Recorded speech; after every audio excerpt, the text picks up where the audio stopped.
Hello, everybody. It's Stephen and Walter here for another episode of So Chatty. Today's So Chatty, we're going to be continuing on in the second half of today's episode, which will come up very soon. We're going to talk again about machine embroidery and take you through the next steps, so to speak. But before we do all of that, this is episode 131 for February the 2nd, 2024. And let's jump into our projects. So I'm working on the Art East Quilt Company's pattern for doing they call it the Tartan Star. And these are 3 of the 12 blocks, plus there will be sashing, and there's a bunch of little tiny mini blocks. There are a lot of tiny little pieces in this project. And that is a characteristic of Art East patterns. If you do not like working with tiny little pieces, I don't recommend doing one of their patterns. Mind you, their patterns are very well written, and the end result is always very, very nice. But yeah, lots of little pieces. So that's what I've been working on. And Walter finished the top for his African quilt. Do you remember what this African quilt was called? I'm just going to blow it up here. Actually, no, I don't. I think it was called Scrappy Half Square Triangles or something like that. Something like that. Like that, because it is a bunch of half square triangles. Looks pretty nice. Points are not bad, given the fact that you had to cut those blocks down because of the pattern. There was problems with the pattern. A few parts that the points don't really match, but they don't. They're not that obvious. So No, and the dimensions of what they said these were supposed to be were not quite right. But anyways, I think it looks pretty good. A man on a galloping horse going 3 miles an hour from 30 feet away would never notice anything in here. So, what's your next plan for the... I have to quilt that, right? I got to get some backing. So. You got to figure out backing for it, and then we got to layer it, and then you have to use Lucy. And possibly find a background pattern or a pantograph that you like that will go with it too, and all of that good stuff. So you have to learn how to use Lucy. Well, you said when we first got it you were going to learn how to use Lucy. How'd that turn out? Didn't. I'm just looking at it. I'm studying it. Where can I find an error? There is an error in it. Oh, is there? But it's not obvious, and I decided, well, I'd have to rip a bunch of rows out, so I figured I wasn't going to do it. See, look at these go stripes going this way, stripes going that way, stripes going this way. You realize nobody can see your finger. No, I know that. Yeah. And then it should have been alternating. Oh, I see what you mean. Oh, well, it's called Scrappy. Yes. Like, anybody can spot that in theirs. Crazy looking at it, but anyways, so it's consistent. Yeah, you're consistently wrong. I would love to be able to make fun of it. I would love to. Damn, whatever, it's kind of revenge for all the times he's found mistakes in mine. But obviously, for your fan club, they'll be very, very pleased with you. Because you are a god. Yeah. Okay, enough said about that. So, some announcement. Now, the only difference between mine and the one that Stephanie used was that I used all African fabrics in mine, where she used just the white. She used just plain fabric. No. Yeah, but where did you get the white African fabric? Because this I ordered it from them. Oh, did you? Yeah. Oh, okay. So that's what the white is, because it came with muslin. Yeah, for the back for the background fabrics, which yeah, they claim it's African muslin. No, I don't think it was. No, but whatever. Well, I don't like this company, this Mercat, whatever. I wouldn't deal with them. The fabric is kind of interesting, but it's a little different. I do kind of like some of the fabric, but it's based on the interaction between us and the person that sells this stuff. I wouldn't necessarily. The customer service is not good at all, and they tend to BS you on things. So that's why I won't deal with them again. There's other places if you really want African fabric. There's lots of other places where you can get African fabric and get better service too. Not only that, the pattern that was written, which obviously was written by the owner of the company, was not It's a simple, simple, simple pattern, yet it was not very clear on how to It's do not it. clearly written and it had mistakes in it as well. So yeah. Anyways, and it wasn't a free pattern. No. So yeah. Okay, so moving on. Sewing with Stephanie and Steven, Wednesdays 9 a.m. Eastern Time. Be there, be square.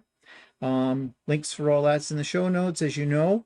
I have a men's sewing day this coming Sunday, February the 4th.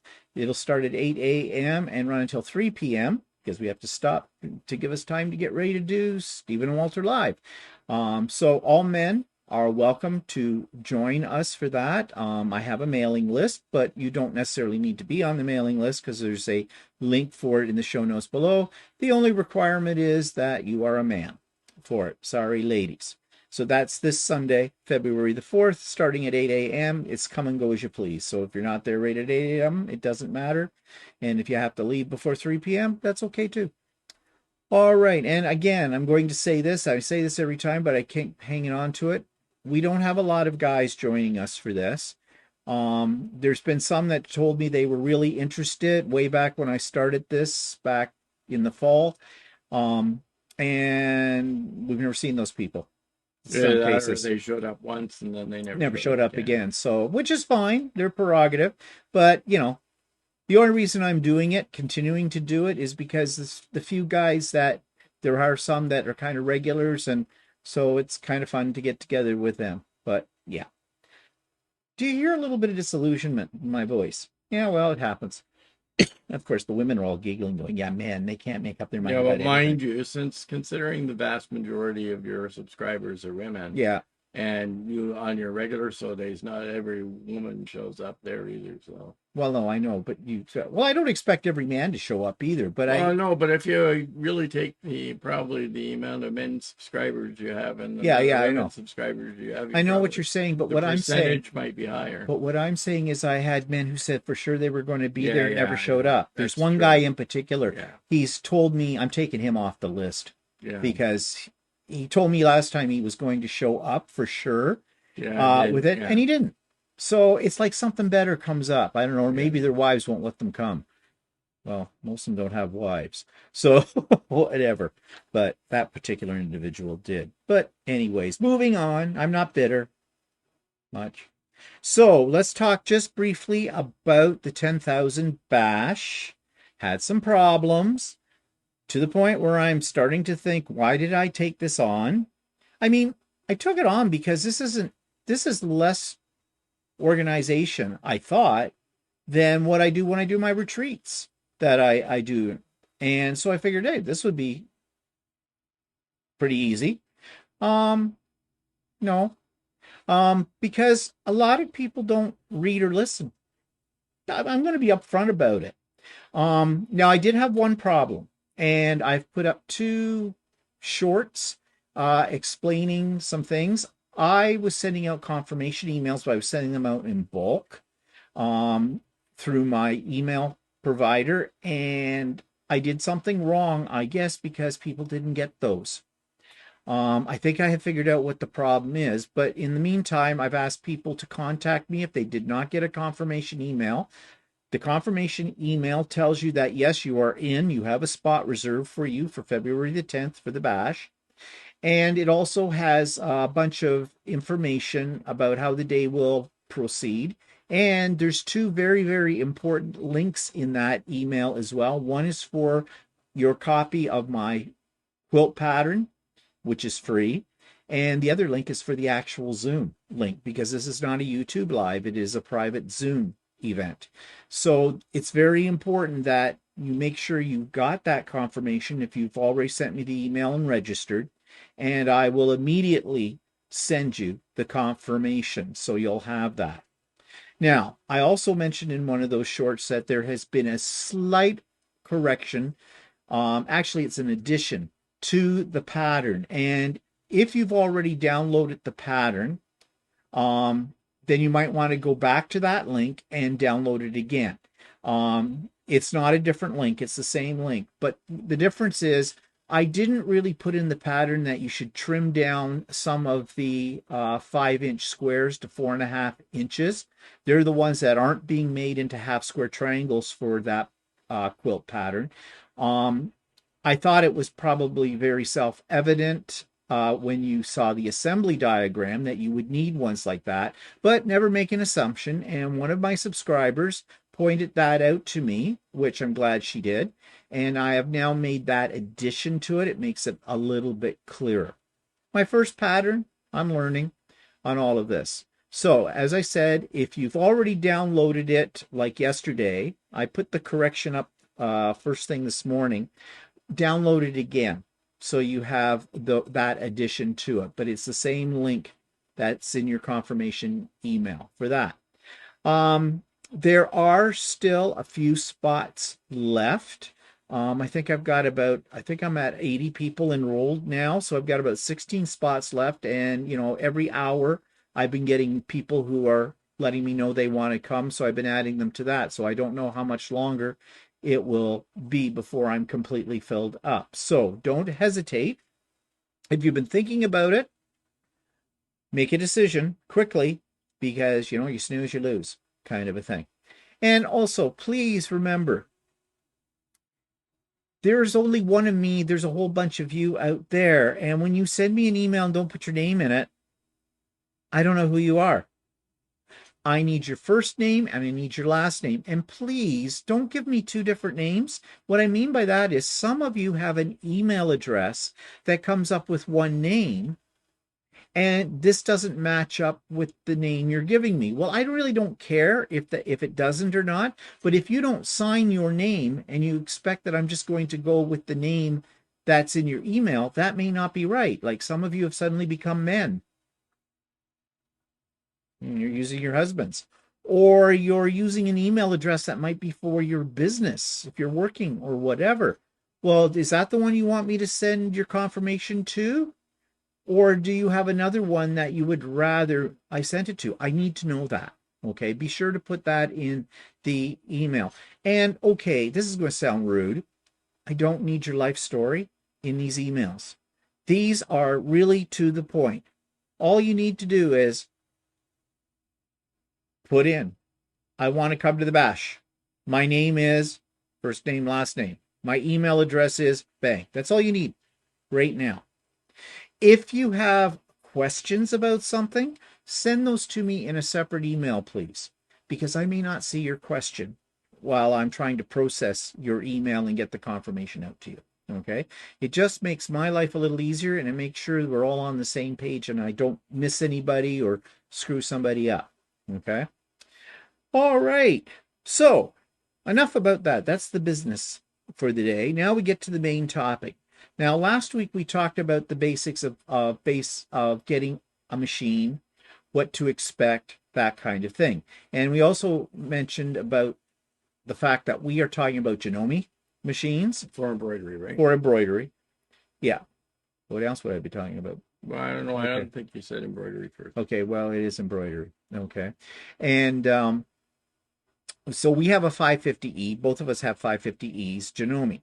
But the things we're talking about are relatively generic. Now, there may be minor differences between the machine you have and what we have, but that's where your manual comes in.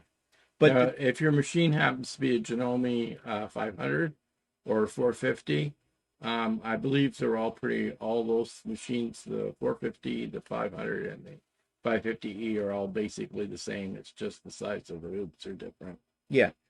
So, but we're trying to keep what we talk about and show you as generic as we possibly can. When I was teaching school, we would call what we are teaching transferable skills, which means the things we're talking about can be applied to other machines with slight variations. Okay. No, yeah. I mean, loading the files and that on the Janome might be a little different than if it was a Bernina or something like that. So those things will be more or less genomic specific. Yeah. So you would have to understand how to do that on your machine based on probably your manual. Yeah. Your manual's your friend at that point for some of these things. Don't neglect it. Okay, so what we want to talk about today is files, patterns, project, well, not project types so much. We talked about that last week, but basically, how do you get a file from the internet to your computer to your embroidery machine? And we've often been asked this, where do we buy files? Well, it's actually very easy to buy files for your embroidery machine. And when I say files, I'm going to use the word file and pattern interchangeably. They are essentially a file, but they are the pattern. They are the instructions for the machine in order for it to print out, or not print out, to sew out your project, whatever it may be. So we're going to talk about the ones that are probably the most well-known, the ones we go to time and again. And then we'll talk about some things to be cautious of when it comes to going to other sites like Etsy stores or things like that. But first of all, let's talk about one of the most, probably the most well-known of all embroidery sites, and that's OESD. OESD is out of the States, but they now have a presence here in Canada online.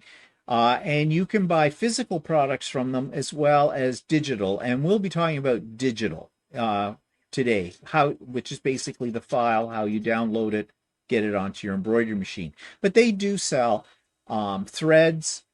They do sell stabilizers and tools and things like that. Now, they didn't used to ship any of their physical products to Canada. They would sometimes have certain dealers in Canada would carry some of their products, but you as a consumer, if you were Canadian, couldn't just go to their site like we're showing here and just order it and they'd ship it to you. But now they will. They have a Canadian presence, so that's over with. So this is the front page of the OESD, and you can see basically new releases, embroidery designs, long arm quilting. Now they do have, for long armors, they do have digital pantographs on their site, and they do have quilting patterns that you can put into your embroidery machine and supposedly quilt a quilt with your embroidery machine. I'm just going to tell you right now, we're not going to get into that. In my experience, in my opinion, no, you can't, not effectively.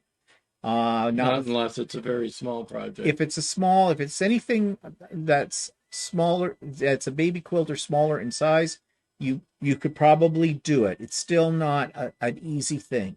But we're not going to get into that. That's not in the scope of today's discussion, if it ever comes up at all.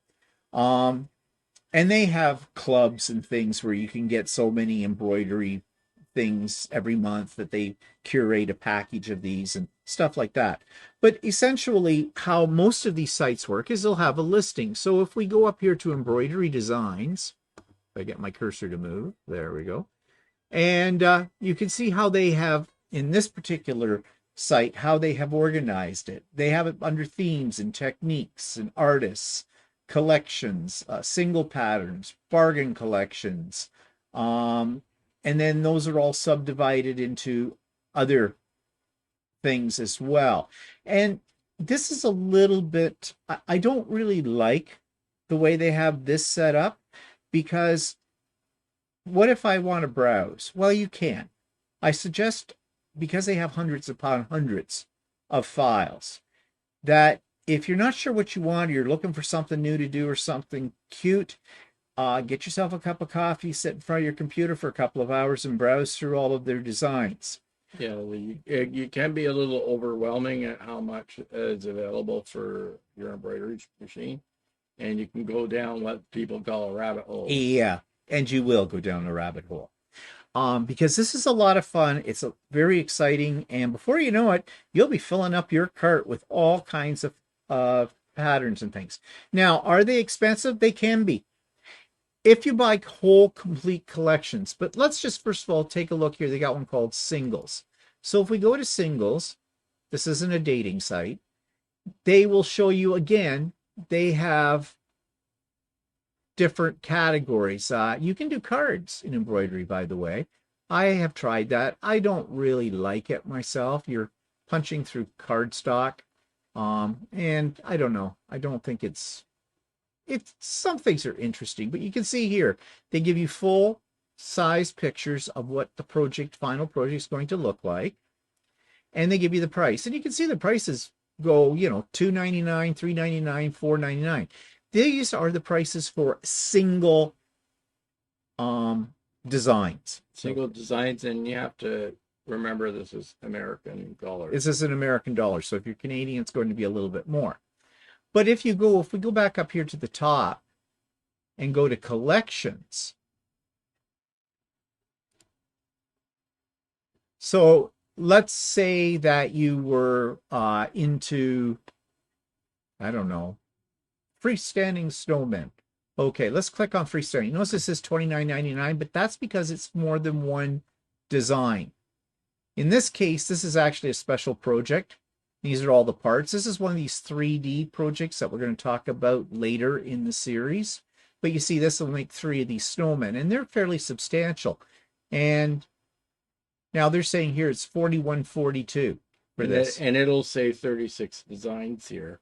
But what that means is all the different pieces of the snowman are one design. Yeah, see, these are all the different pieces that you need to make one snowman with it. Little bit, maybe a little too much information at this point in our discussion of this. Yeah. Let's go back into collection so you get a better, I picked the wrong one really to show you. Yeah, what about like the hot pads or the or gnome for all seasons? Gnome for all seasons, yeah.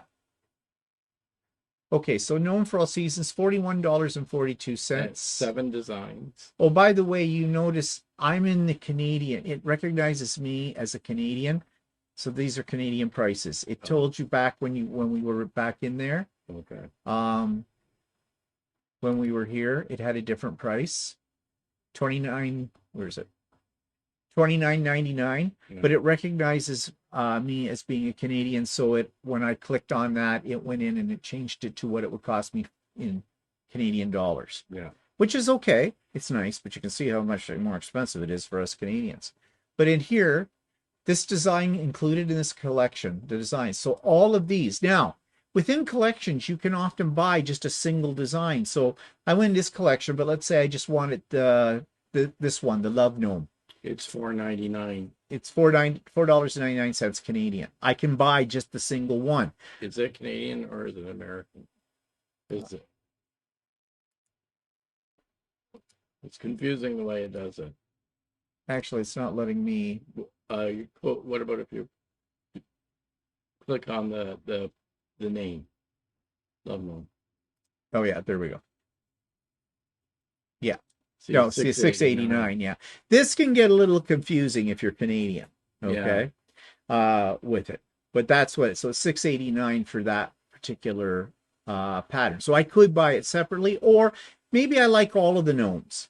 So it would be probably to my advantage to buy it as a collection, because the collections tend to be a little bit more economical in a price. If you were to add up all those different gnomes that are in the collection at the price that they're quoting, is probably $10 or $15 more unless you buy, as opposed to buying the whole collection. Now, some of these designs go on sale periodically. Yeah. So if you get signed up to one of these sites, they'll send you a message and say, we have new designs on sale. We have all our designs on sale at a percentage off or whatever. Yeah. Oh, and another thing with OESD, they didn't used to do this, but they do it now. You will not be able to purchase anything until you register an account with them. It doesn't cost you anything. It's very straightforward. It's just basically registering your email address and some basic information about yourself, and that's it. But it's a good thing, and that you'll also get the information Walter's talking about. Yeah, what's a good thing about getting registered for one of these companies also is they keep track of what designs that you buy. Mm-hmm. So that if you accidentally go in later on and accidentally want to buy it, the same design over again, it'll let you know that you've already purchased it. And believe me, that's a good thing. Now, let's just see here.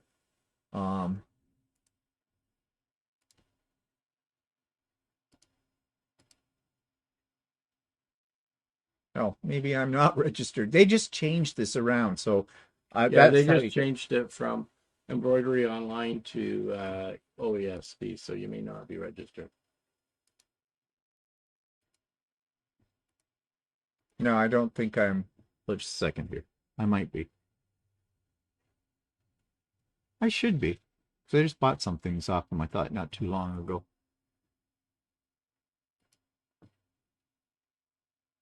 Yeah, I am. So here's my list of things that I have bought over time. It shows me when I last bought it, when I placed the order, that kind of thing. If I wanted to, I don't need to buy it again, but if I want to download it again, I can, because they keep this as a permanent record. I got a lot of pages because I've bought a lot of things from them before. So, I can't find this guy here. All I need to do is go into my, let's get that off the screen. All I need to do is go into, let's see, accounts are reviewed recently. They've just recently changed this around. I did my design. Yeah, here we go. I just went to my design. So see, I can download it again. And it's all available formats. I don't download all available formats because these are all the different formats that are used by different machines. We're going to talk about that in a minute, how you know. In my case, it would be JEFs.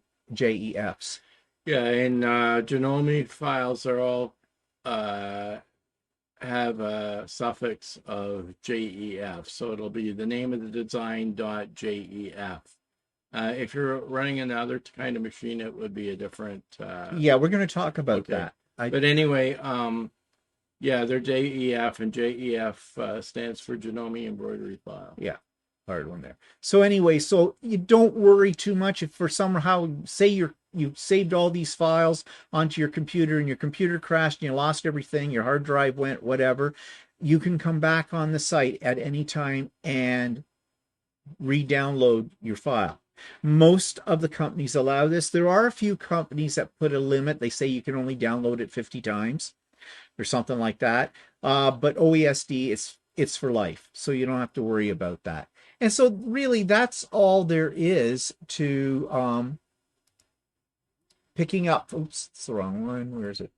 To getting a file. It's just like ordering anything else you would order online. And then, of course, you download it to your computer. Now, you are going to have to know how to download things, okay? But they tell you, once you've purchased the design, they will send you an email, but it'll come right up on screen and say, to download your file, click here. You click there, away it goes. You just follow the screen prompts. It's very, very easy. Now, one thing, though, too, is sometimes these files, if you bought a collection, which is made up of a whole bunch of single files, it may come up as a zip file. And I'm sure most people are familiar with zip. That's just a way of taking a whole bunch of little files, putting them all into one large file. It's called compression. And you download that to your computer. And in most cases, whether you're on a Windows computer or a Mac computer, you go to the directory where you downloaded it, double click on it, it'll expand it out of the zip file into its own directory, and that's all there is to it. It's very, very easy. It just makes it so you don't have to download every single file separately with it, especially when you're dealing with collections. So that's really all there is. And OESD has tons and tons of files, but there are other sites. Like this, one of my other favorite ones is Sweet Pea Designs. Sweet Pea Designs is out of Australia. The prices, though, will come up in US dollars. But if you look here at the top of the screen, I can click over and go to Canadian. And now any prices I see will be in Canadian. And of course, Walter already mentioned the fact that many of these sites have sales all the time, like this one right up on this front page, 25% off Valentine's embroidery designs. And sometimes there'll be a code you'll need to put in when you check out. Many times it doesn't. It automatically comes up with that discount. And they put their designs, not just Sweet Pea, all of them. They put designs on sale all the time. So if you see something you really like and it's a fairly complex file and it's going to cost you quite a lot of money, if you just wait a little while, it's bound to come on sale, I have found, and multiple times in the year. So you see here, they're showing you sale prices on their different projects. And the same thing, uh, they have all categories. So you go to machine embroidery design, put that in, say you wanted something with cats, and it'll do a quickie menu there, or you just click on it, and there you go. Anything that has to do with cats will be there. And that's probably the way most people look for embroidery files. They look for them according to a theme or something like wine, and you'll find all kinds of things that have to do with wine or whatever. Or you can usually go in and put it in by type, like do you want an in the hoop design, or do you want a freestanding lace design, or a three-dimensional design. If you put those in, it'll take you to that site. Now, the thing about Sweet Pea Designs that makes it a little different from OESD is you'll notice a lot of these are what I call cutesy designs. They tend to be, you know, like this kind of thing. It's very cutesy. But not all their stuff is that way. And I bought some I'm not really into cutesy. I mean, on occasion you want cutesy. If you're doing something for a kid or something just you want that's fun, then you may want to grab a cutesy design. I like things that are a little bit more sophisticated in their looks. And you can get them here on this site. And here's something else you may not have realized, because I don't know if we talked about it, but you can actually do tote bags and zippered bags in the hoop projects with your embroidery machine. We're going to talk about that later when we get to projects, not today, but down the road as well. Even Halloween masks, things like that. So you see, there's a whole variety of different things you can get.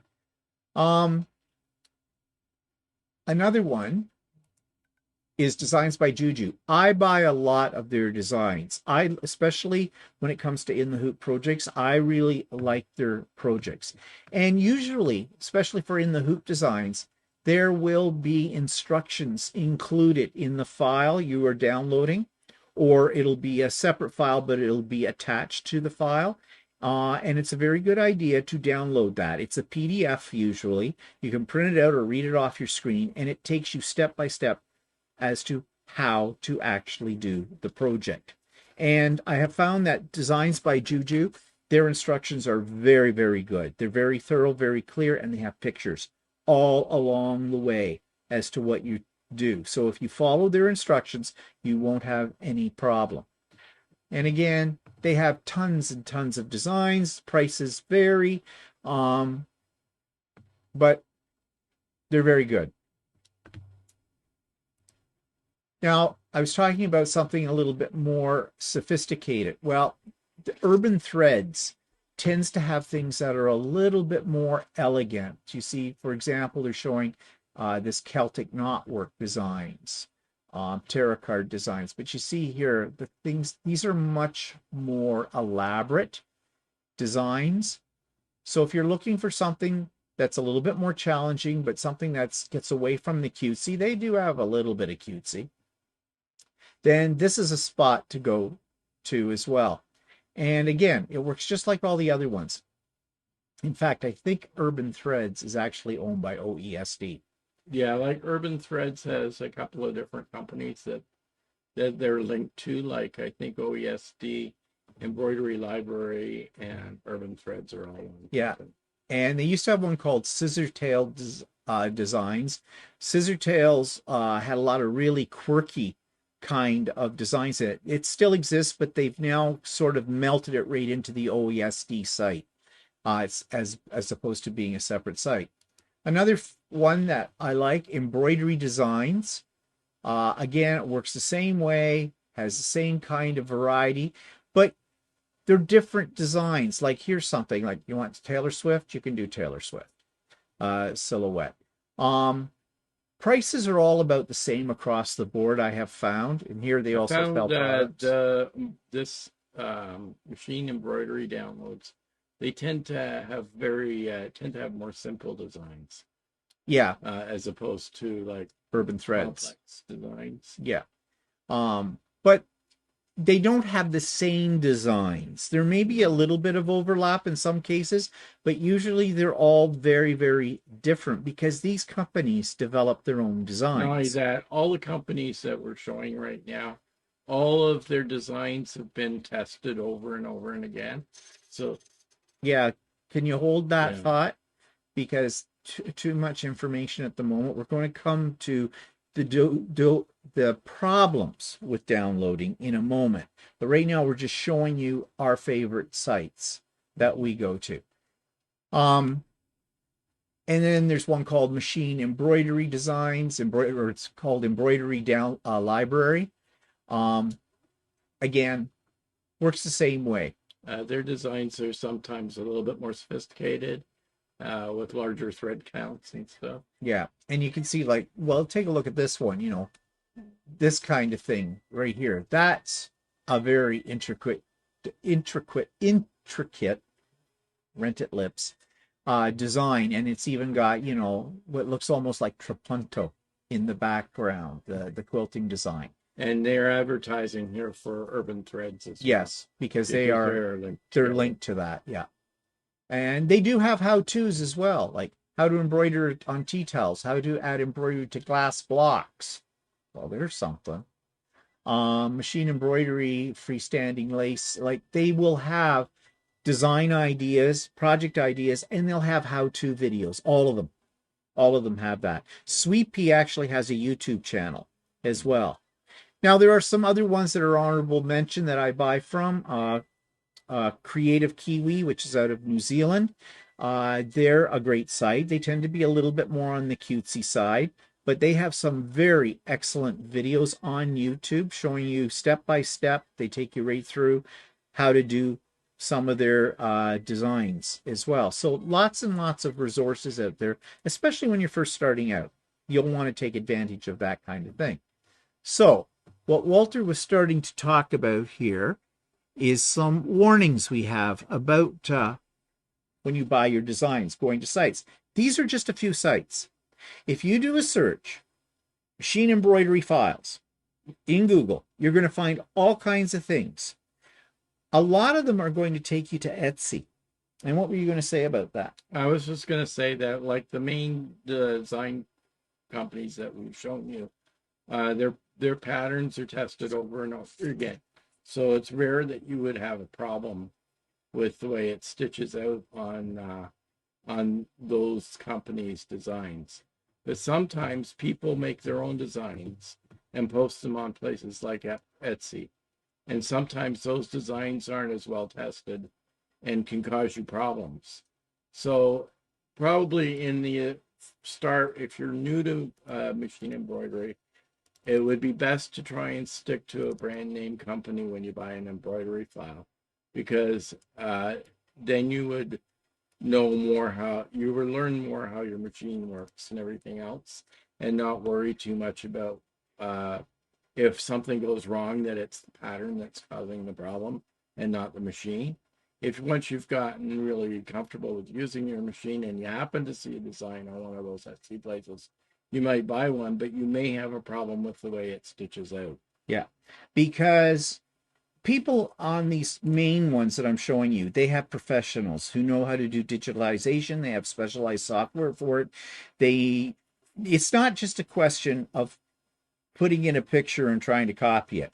There's a lot of things that you have to know about way the thread runs, what kind of stitches it's going to take, because it uses a different stitches for different effects and shading, things like that. So some of these ones that are on Etsy, they may be a person who just bought themselves a embroidery digitizing program and are creating their own files, but they may not be that much of an expert on it. And so you could get some really weird effects from those ones. Yeah, or your machine can actually malfunction, It or could damage your machine. not necessarily damage your machine, but it could cause you problems in stitching, like bird's nests or things like that. And then if you're new to embroidery, you may blame the machine for not being able to do it, but in actual fact, it's the file that's causing the problem. So the bottom line is when you're first getting into this, go to the known sites, the ones that this is what they do, this is their business, they are a name in And the business. and the other thing is that some people will go on Etsy and say, oh well, OESD or something like that has a file that's similar to what I'm looking for, but it's $4.99 per design. And I can go to Etsy and I for $4.99 I can buy 20 designs all at once. Yeah. Or I And can get the same looking design that'll suit my purposes for 99 cents. right. And sometimes that cheaper price causes you a problem because the file that you're getting is not designed properly. And it may make you think that your embroidery machine's malfunctioning, but it's not. It's actually because you've got a poor design. And it's not that you did something wrong. The only thing you did wrong is you bought it from a fly-by-nighter, someone who's not tried and tested. Now, having said that, I have bought a few embroidery files from Etsy spots, and for the most part, I lucked out. They worked fine. But I keep a note of that as well. It means that if they've got something that I really want and I can't find any a similar thing anywhere else, like from one of the other sites that I usually go to, I know that I've had one of their or two of their patterns before and they worked out fine. I will buy it again. I'll buy one Yeah, from them it's again. not saying that, I'm not saying that they're bad files or all of them are bad files or anything like that. It's just that be aware that you might get something that's untested. And if you're brand new to embroidery, you may think your machine's malfunctioning. You've said that But now 4 times. yeah, I know, but I'm just saying that if it might be a good idea if you've got the first file that you use is a good file. Well, yeah, don't leap into looking for something that's really inexpensive and it comes from you don't know where it's coming from. Stick with the tried and the true when you're first getting into this. As you get more confident with your embroidery skills, with using your machine and everything, then sure, by all means, branch out a little bit. But you want to have success the first few times you're using your machine. Because otherwise it could be just very frustrating. You're going to stick that sucker back in the box and it's going to go into the deepest, darkest corner of your house and never see the light of day again. Okay, so that's what we want to talk about as far as sites to go to, but also wanted to mention what the extensions mean. So when you get a file from any one of the sites you've downloaded for, you will be given a choice as to which extension you want. And the extensions represent the machine. What kind of machine do you have? What the brand name is. So you can see at the top of this list, I've got Janome, and Janome files always end in a JEF, and Walter already explained that to you. Janome embroidery file, that's all it stands for. Or it may end in JEF with the plus sign. Both will work in your Janome machine. The plus sign just means there's additional information embedded in that files program for your machine. And it's usually stuff that you, as the end user, you don't really care about. It's invisible to you, so don't worry about that. But if you have a Bernina, ART is the extension for Bernina. Husqvarna, you have a selection of 3. Brother Baby Lock, again, Singer, etc. These are all his. So be aware when you buy a file that you bought the file that has the right extension for your machine. And you would be able to find what extensions are available for your machine, probably in your manual. Yeah. That comes with your machine. I think the newer Berninas allow more than just art now. Yeah. But you won't know that unless you look into your manual, which ones they can accept. Yeah. Yes. Many of the machines will accept different formats in it. Janome pretty much sticks to their own, although there are a couple of extensions like a DST that they can read as well, that kind of thing. So yeah, like Walter said, check your manual to see which format you need.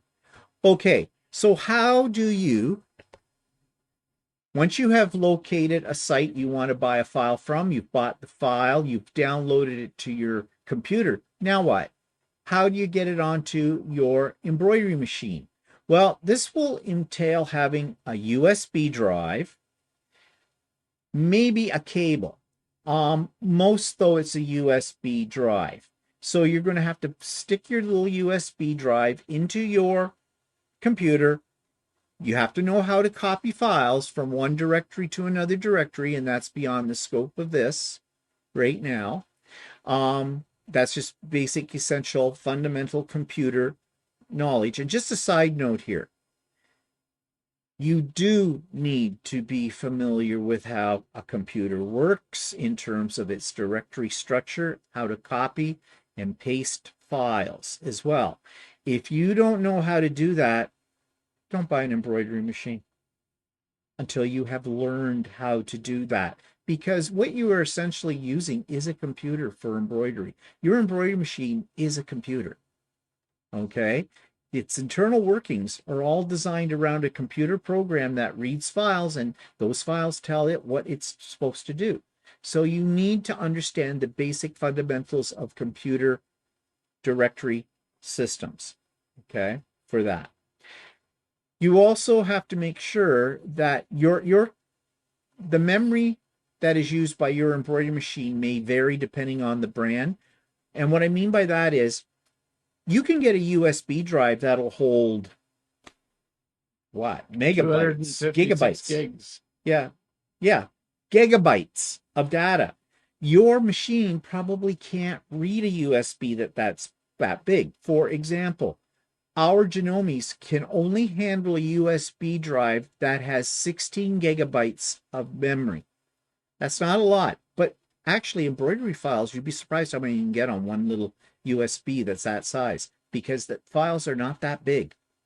Although what they're stitching out looks very complex, the file itself is not that big.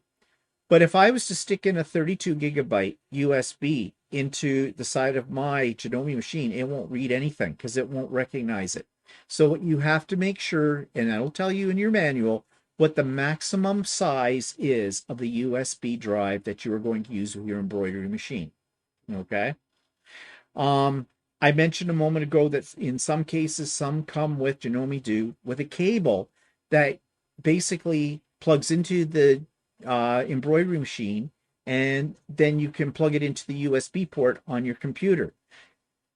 That doesn't work very well. Okay, and there's a couple of reasons why the USB route is easier to go to, because first of all, you have to have a computer close enough to your embroidery machine. Also, I'm not sure if it allows you to use a Mac. Yeah, oh, that's the other thing too. Yeah, you may not. If you're on a Mac, some machines won't work. They're not compatible with Mac computers. So yeah, the USB is the best route to go with for that. Yeah, I tried. I worked in the computer industry, and I hooked my Janome up to my computer, and it took me a few tries to figure out how to do that. The manual's not clear on how to do it. No. So it is possible, but it can be more frustrating than worthwhile doing. So the best thing to do is to do what I just said at the beginning of this segment.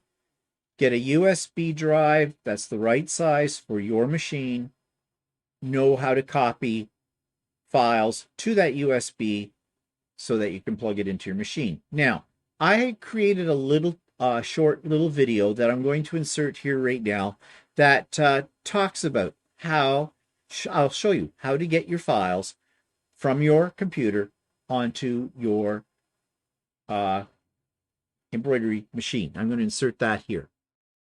So how do you get a file from your computer onto your embroidery machine? Well, it's not that difficult. What you will need is an internet connection, obviously. You'll need your computer, and you're going to need a USB thumb drive. Now, depending on your particular machine, your thumb drive may be limited as to the size. For example, on a Janome machine, they can only handle, I believe, up to 16 gigabytes on a USB drive. So make sure you have the right size drive. Now, I'm on the OESD site, and I'm going to show you what I would do if I was going to purchase a project. So I'm going to do a search, and here's embroidery designs, and things are all done by theme, but I can do a search as well. As you can see at the top right-hand part of the screen, there's a search bar. But let's go into something like, oh, I don't know, they go by themes, technique, um, holidays and celebrations. Let's try that. And okay, let's go through these. So we're seeing a lot of holiday things. Now, these particular files you're seeing right here are very expensive ones because they are multiple uh, types of files. They're probably collections. But if you want something that's an individual one, for example, let's grab this little snowman. So if you look through, you can get ones that are less expensive and they are a single file. So say I want this. So I would purchase it. It's on sale. That's always good. I would add it to my cart, just like you would if you were doing any other kind of online shopping.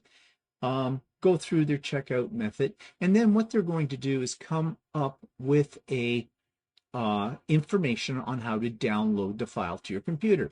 Now, this shouldn't be anything different from any other things that you have bought online that are in digital format. You always have to download them to your computer. So make sure you know where on your computer you are storing your downloads. So once you have purchased this, then all you have to do is go into a directory, into the directory that you saved it in, and copy it over to your USB drive. Now, I'm sure everybody knows how to do that as well. So you would probably open up, if you're on a Windows computer, you're going to open up, I believe it's called Explorer, Windows Explorer, which is your directory system. And if you're on a Mac like I am, then you just click on Finder. And you click on the file, you click on copy, locate your USB in the directory, click on it, and drop it into your onto your USB. And that's all there is to it. Well, not exactly.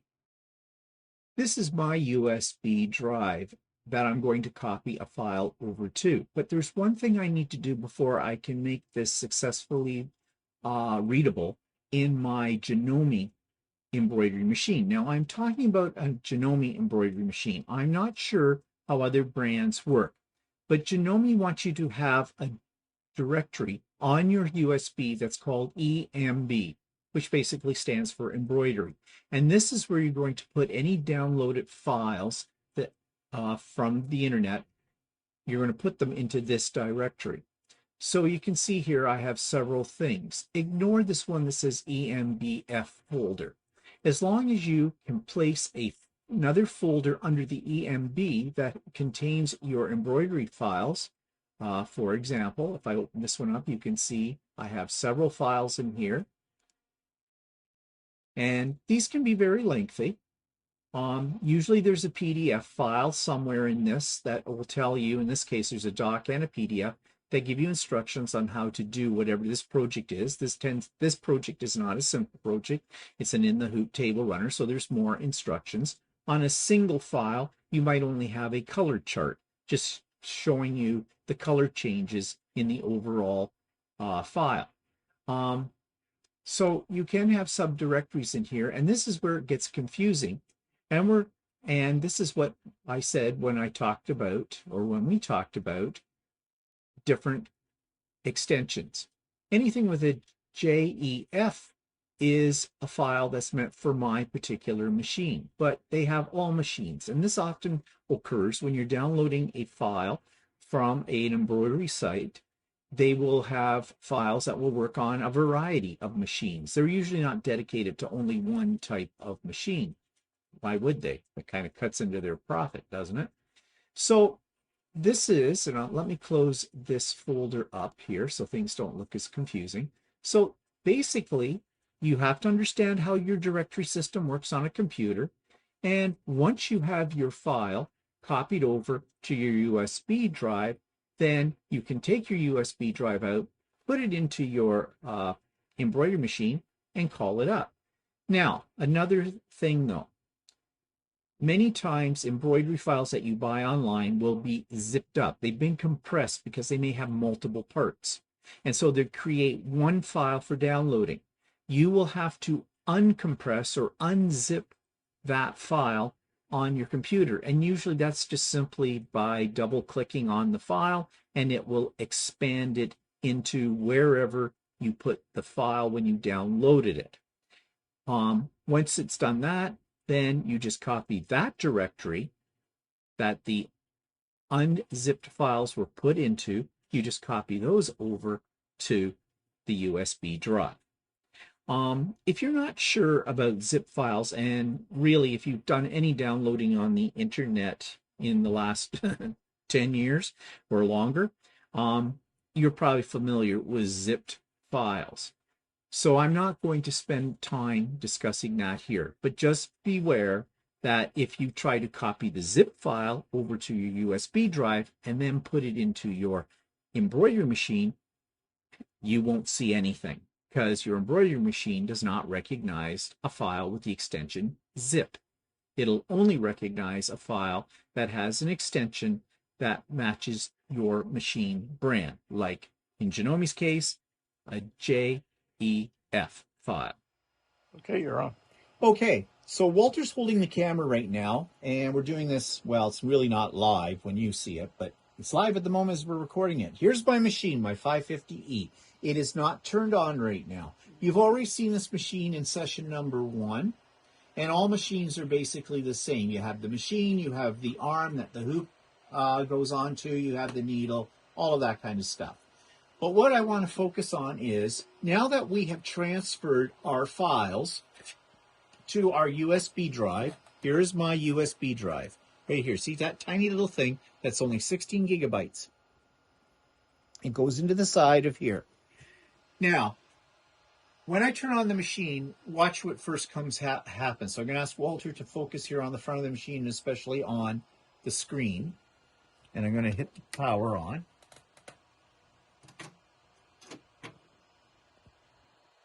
Okay, so what comes up is it tells me something, gives me a warning. It says, please remove hoop, keep hands clear. Carriage will now move to the home position. This is the carriage, okay? It doesn't want you to have a hoop on it right at the beginning. Reason being is on this particular machine, and it's the same on other machines too, this is about to move into what would be called the home position.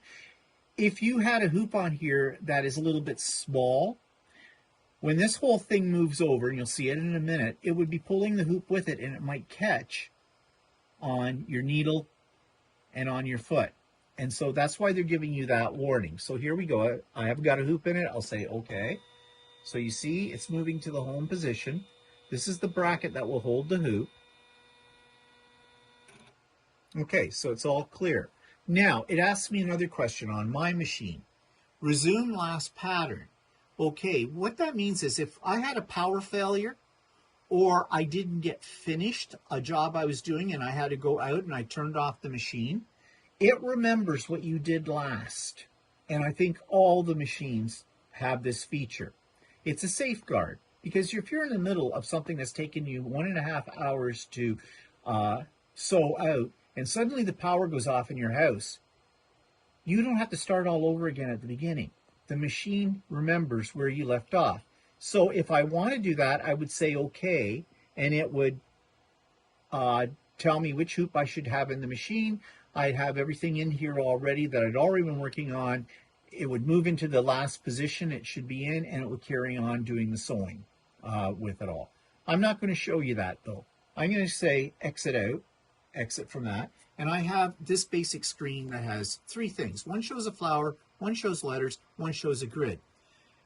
Your machine will come with some internal designs. There is a memory built into the machine that's beyond what's on the USB, but it's a very small memory, very small. I think on the Janome machine, it's only about 4 megabytes in size. So that holds very little. But they come with a few designs. And if I go into this, I can see what those designs are. And you'll notice they're very, very simple designs. You'll also notice some other information, though, because this comes up on whatever file you load. It will tell you what hoop you should be using. This one's telling me the SQ14B, which is the smallest hoop that the Janome 550E comes with. So it gives me that information. But I'm just going to X out of that. This one is for doing monograms or words or whatever, and there's a certain number of fonts built into this computer. Of course, you can get more fonts.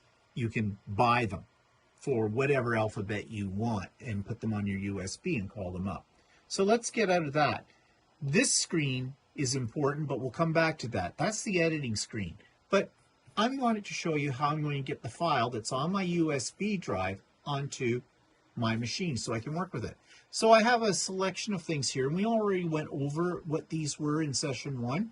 We're going to go to the file folder, and you see I have a selection. Now it defaults to the machine. That's why the sewing machine is shown here. And you see this file, we talked about this before, the AMBFL or BF file. But I don't want anything off the machine. I want what's on my USB, so there's an icon for that. So I click on that, and here's what I have. This is reading the directory structure on the USB. And it has a file that it always defaults to. On a Janome machine, when you first put in a USB that you've never used before, it will write this file folder on there. It has to have that file folder on there for Janome to read anything else. But you notice I have a couple of other subdirectories. I created these directories on my computer with the files in them, and I just copied them to the USB. That's what I mean. You have to understand directory structure of your computer, and you have to understand how to copy files into those. So let's go to, I just finished doing this project. It's a table runner. And now, within these folders, you may have the actual files and you just pick the one you want.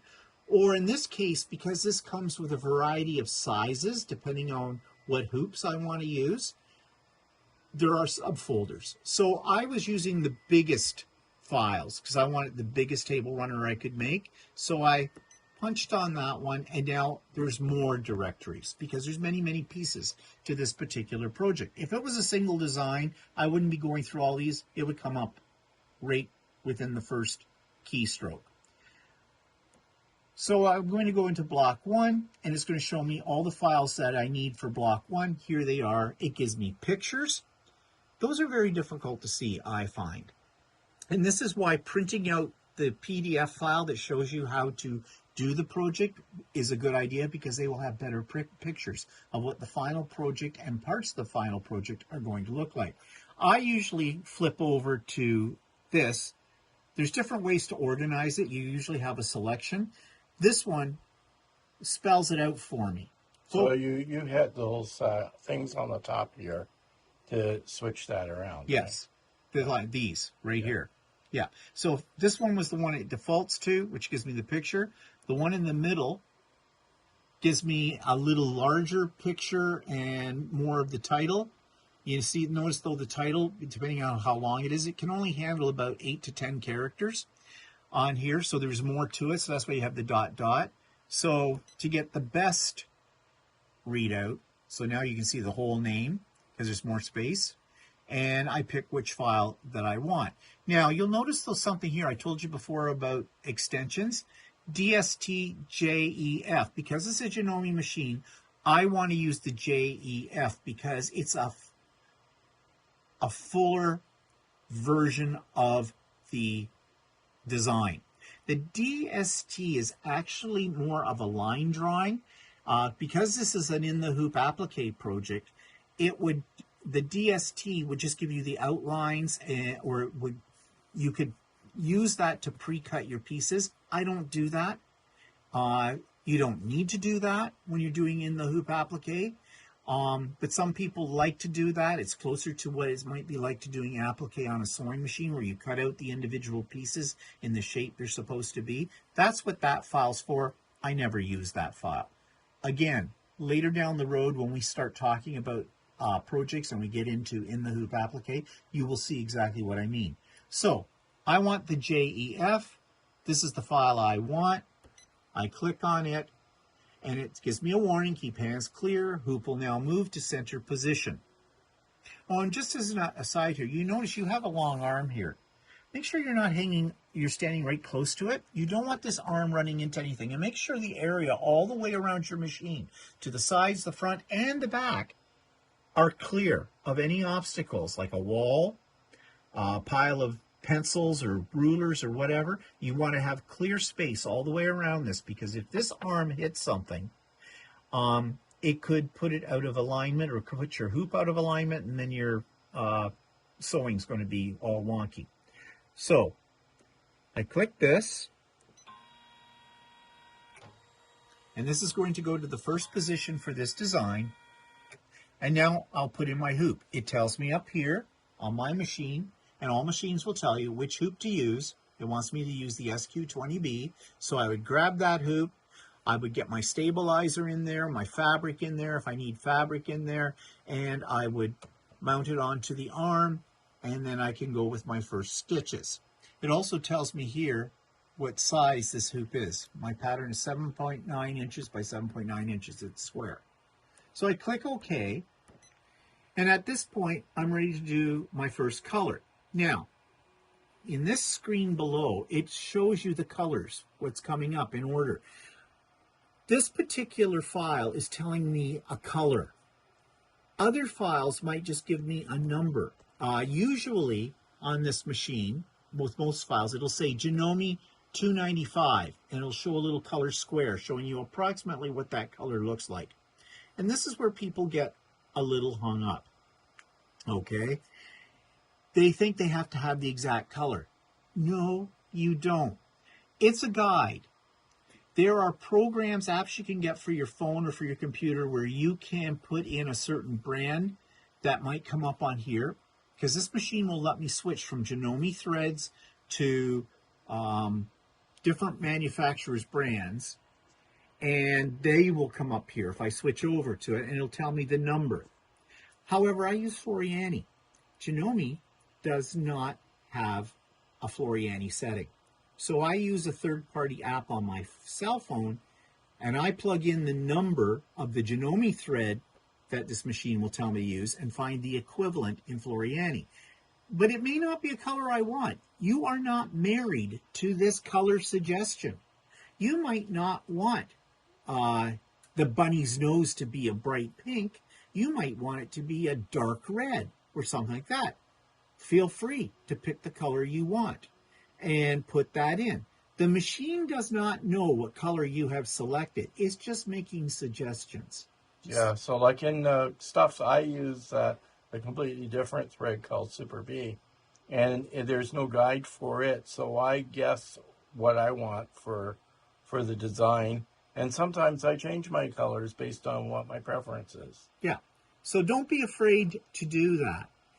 Now, that's about color. It also will show you the number of stitches at the beginning, and it'll do a countdown. This one that says 0/23,440 ST means 23,440 stitches total in this design.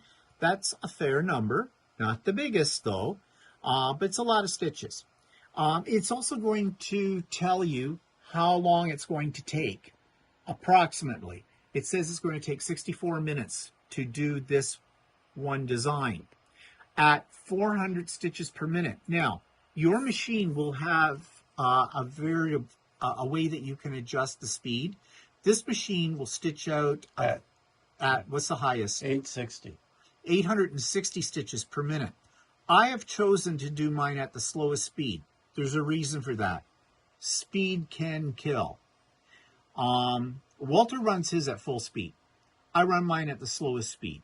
The more complex the project, the slower you want to run your machine, because what happens is if you get a problem, if you get a bird's nest, a really bad bird's nest, the machine will not stop instantly when that happens. It will continue to try and stitch. But that bird's nest is a giant knot, and it'll pull up your fabric, and it'll pull up your hoop, and possibly take your design right out of the hoop. If your design pops out of your hoop, you're going to have to start from the beginning again, because it's going to be almost impossible to line it up where it left off after you fixed up the bird's nest, and to get it to start right where it left off perfectly. It will get skewed up. Well, even though if I have mine at a higher speed, it won't stitch out completely at 860 stitches per minute. It slows down itself at certain spots on its own. Yeah, because there's more tricky spots like severe curves or things like that. The machine knows that as part of its programming. It'll slow it down a little bit to get around the curve, like driving a car. Are you going to take a hairpin curve at 100 kilometers per hour, or are you going to slow down a little bit? Well, I would hope you're going to slow down. Either that or you've got a death wish. So don't have a death wish on your embroidery machine. And if you're trying to do something fast on your embroidery machine because it was a last minute idea and you're about to go over to somebody's place for dinner and you decided to make them a whole lovely set of cocktail napkins, plan. Because when you start doing something like that, that's when your machine is going to give you like trouble. if you notice, this one says it'll take 64 minutes. That's solid stitching. That doesn't include thread changes. Yes, because for every color, these are thread changes, these numbers. So you have to, the machine will stop. You have to pull out your thread. You have to rethread the machine, pull out the old thread, put the new color in, thread it, and start it again. Yeah. That time does not include that. Yeah. This one probably would take a couple hours. Yeah. Add an hour to that. So, yeah, machine embroidery is not fast, okay? The more complex the design, the longer it's going to take. So just enjoy the journey. It'll also probably tell you somewhere on your machine, like here, how many color changes there's going to be for this particular design. There's 22 different colors in this. Do you have to actually have 22 different colors? Not necessarily, but that's not in the scope of what we're talking about. It may not be. It's 200. It's usually 22 thread changes. Thread changes. It may not be 22 colors. It may have 14 colors and 22 thread changes. Yeah. There are some other features here I'm not going to talk about right now, but one thing I did want to show you, because we're talking about thread, there is a feature on here where I can see what all the colors are. And there are 3 pages of these colors, these 22 thread changes. But if you notice, there are different shades of yellow in here, and certain colors repeat. Like we've seen lemon or yellow, orange, yellow, orange there on that page. So it's not necessarily it's 22 different colors. It's 22 different times you have to change the color with it. We'll talk more about that kind of thing when we do an actual project. You also can set your machine so that you can see what each thread change, what it stitches out at, like what section it's doing. Like if you go back to what? I'm not sure what you're talking about. Never mind. That tells you how many stitches. Thank you. I was going to explain that, but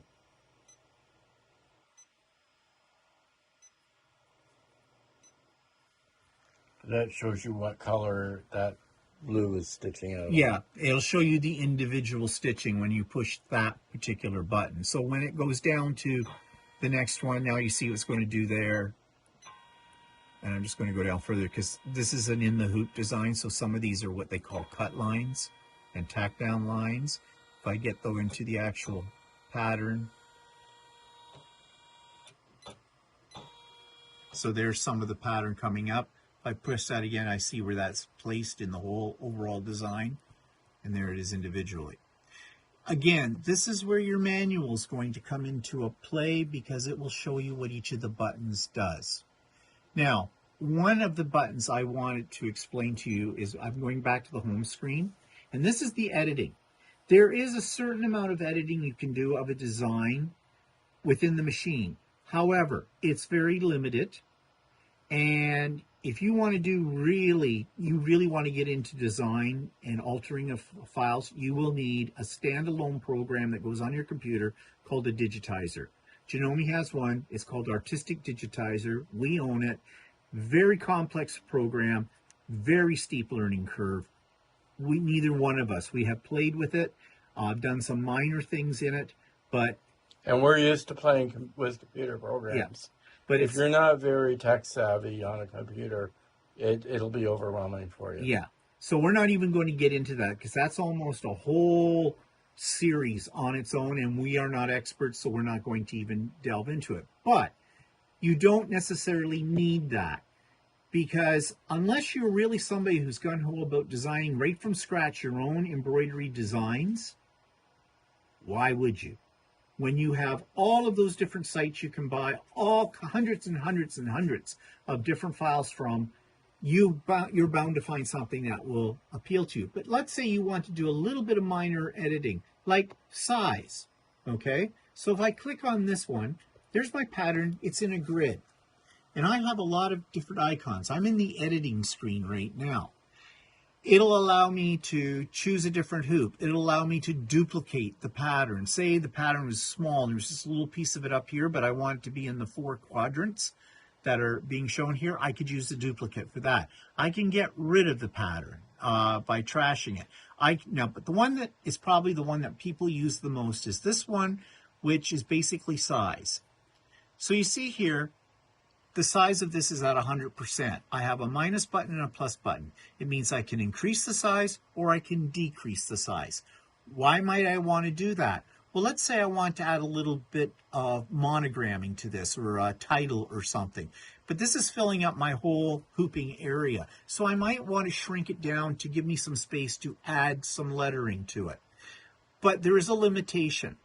This machine, and from what I have found out about other machines, basically in this editing program will only allow you to go 20% bigger or 20% smaller, or increments therein. So if I want to make this smaller, I just push this and it'll go down by 1%, 2%, all the way down to 80%. That's as small as I can make that. This probably won't let me make it any bigger than 100% because it's already filling. Oh no, there it goes. Okay. I should have been able to have gone up to 120%, but I'm limited by the size of the hoop. That is the boundaries of the hoop. I can't make it any bigger than that. Now, that's where the other key, like if I wanted to change the hoop, well, it will show me what hoop I could go for bigger. So this one's saying I could go to the rectangle hoop. And now I can go back into there, but it's not going to let me because the width of your hoop is the same. Yeah. I can change the orientation. I can rotate it.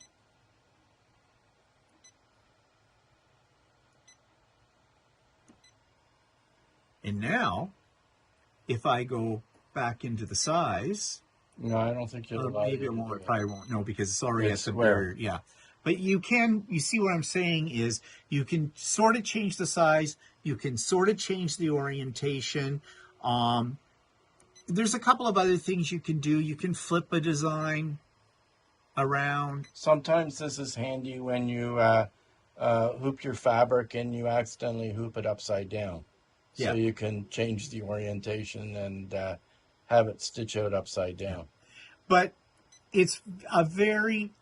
and there's some other things here, and some of them are grayed out because they don't apply to this design. But it's limited. It's probably enough for what most people want to do. But if you want to do something much more sophisticated, like you want to wipe out certain parts of the design and replace it with something else, that you would need a digitizer on your computer to do that kind of thing. So I wanted you to see that, however. So I'm just going to back out of this.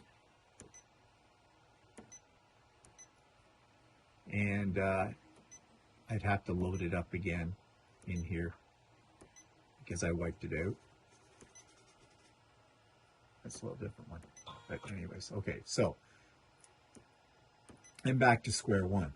So that's really how you pull up your file from your USB.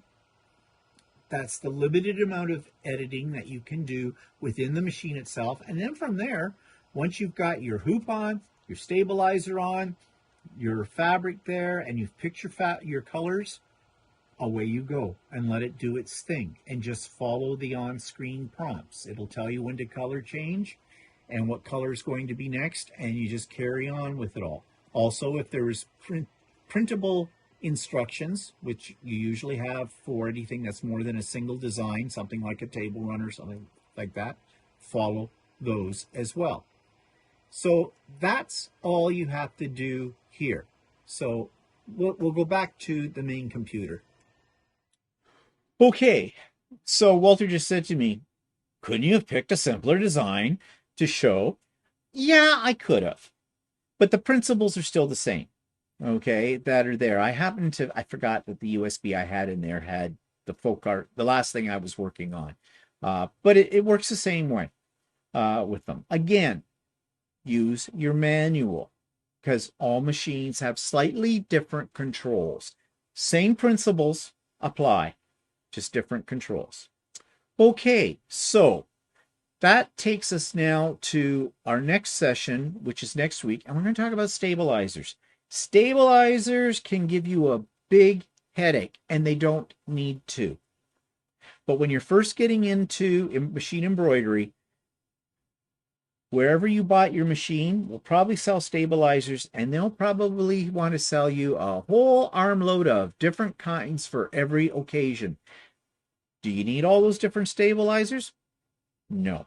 But we're going to talk about what the difference is between the basic stabilizers next week and how you hoop them and other tips and tricks about making them work well. And why you would choose one stabilizer over another one, depending on the project as well. So that's next week's session. So again, I hope you found this interesting. I hope you got information from it. And if you have any questions to do with what we talked about today, put them in the comment section below and we will try to answer them to the best of our ability. Just remember, we're using a Janome machine. Okay, general principles are the same for all machines, but don't ask, well, how would I do that on a Bernina? Have no idea. We don't really know because we don't own Bernina. We don't own a Bernina. Or any other machine for that matter. So, and YouTube University is a great place to go because I am sure there's somebody has done a video about how to use certain machines for certain things in embroidery that you can find a good YouTube video about that as well. And if you get really stuck with your machine, go back to your dealer and have them show you how to do it. And hopefully you bought your machine from a dealer who wants to give good customer service for that. If they don't, well, you need to check out your dealers before you actually sink the money into it, because not all dealers are alike. Okay, so that's it for us today. I hope everybody got something from this, and tune in next week when we talk all about stabilizers. See you then. Bye for now. Say goodbye, Walter. Goodbye.